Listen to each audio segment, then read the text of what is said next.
Good morning. This is the Great Basin Fire Potential Briefing for Thursday, August 31st. On the impact map, a strong cold front pushing through the area is going to do several things. It will produce strong gusty winds, lower humidity across a good portion of Nevada. Now, we had some of those stronger winds up in Idaho yesterday and the day before. They are now pushing south with the cold front. This cold front by tomorrow will not only cause showers across parts of Nevada and Idaho, but its counterclockwise flow is going to help pull up monsoonal moisture, maybe the last shot of monsoonal moisture for the season, but it's going to be a good one starting Friday and expanding in coverage to cover pretty much the entire Great Basin, especially far eastern Nevada and just about all of Utah and southeastern Idaho, but showers going all the way up into the central Idaho mountains and all the way into northwest Nevada. So definitely a good respite, but some wind concerns in the next 24 to 48 hours. No significant lightning other than a few strikes in the Arizona Strip for us. New fire starts in the red. So initial attack fairly light. It did have a couple of good fires in the grass and brush in south central Idaho in the past 2 days.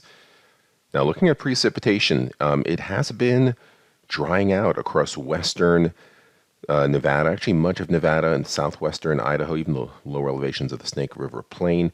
But if we look at the 14 days of precipitation, that's where a lot of the damage was done, with very heavy rains across Nevada and the central Idaho mountains, and a lot of those fuels, especially the heavier ones that take longer to respond, still slowly limping back.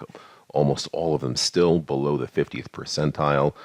This map has been totally green the last couple of days. We're starting to see some yellows coming up, some of the percentiles gradually going up with the recent drying. The upward arrows indicate a drying trend, but that'll be quickly reversed, as we'll see on the maps here, because a strong cold front, you can see it lined up over here with this developing low pressure trough over the Pacific Northwest, Northern California, is going to dramatically change our weather.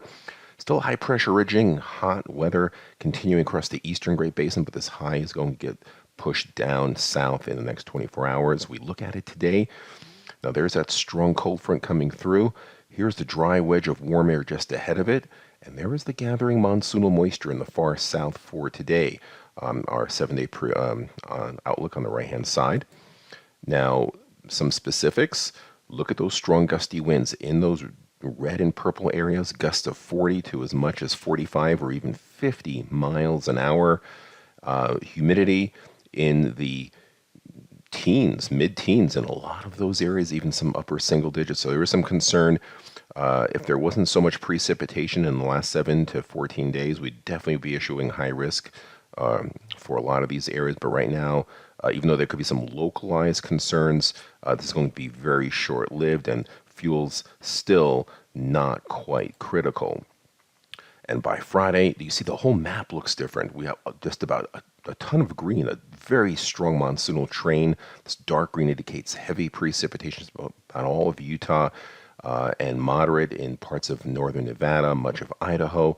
More PSAs go into the green. You can see the humidities, the minimum humidities coming up just about everywhere. No more single digits, just mid to upper teens in the driest areas. Otherwise, everyone much higher.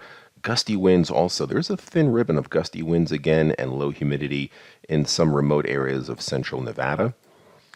You can see the temperature change on the left. Today's high temperatures to tomorrow's, and you can see a 10 to 14 degree change in max temperatures across many locations.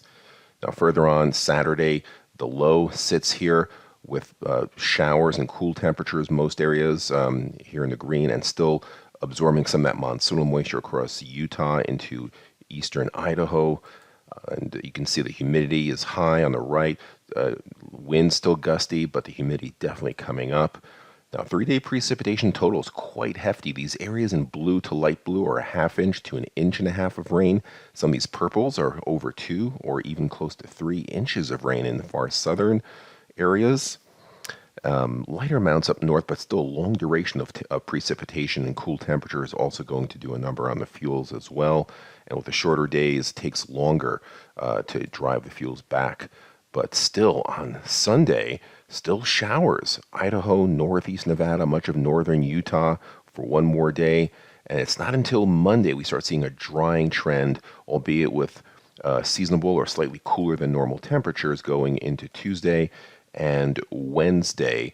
Winds picking up. That'll start the drying process, but it's going to take several days. And then another cold front starts forming up to the north.